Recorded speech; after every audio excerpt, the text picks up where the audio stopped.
Yaa lafaftuu yaa inaaftuu yaa cabsituu yaa hiraartuu yaa tolfattuu yaa hamattuu yaa dadhabduu yaa yarattuu. Madaa qubaa natti hin ta'iin nan guddadhaa obboleessoo na tuttuqxee nan dallansiin obsan qabu mar'imaan koo.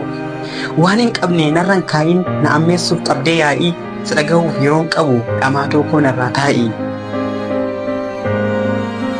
Sagalduttus sareen gandaa dhaabbatanii hundaan loluu inaaftuudhaan morkatanii way aaranii way of qoruu. Gaaddidduu koo irraa siqii nan barbaadin dubbii dabaa sadarkaan koo sin madaalu obboleessoo hojiin qabaa. Maaf gubattaa maaliif baqxaa guyyuu dhabdee irriba kee yoon guddadhe maal siif qaba maaf na sonta dirra lafee. Osoo kan koo bukeessituu gubate kaa maxinoon kee osoo hanaan hadheessituu si darbe kaa qaxaleen kee. Yeroon qabu sin dhagahu lafaa kaatee dhimma hin dhabiin milkooma kootti inaaftee quba nyaattee dhukan cabiin. Osoo hidhaa kan koo yaadduu si dabarte hireen kan kee kan si hidhee si gorfatu obboleessoo fira dhabdee.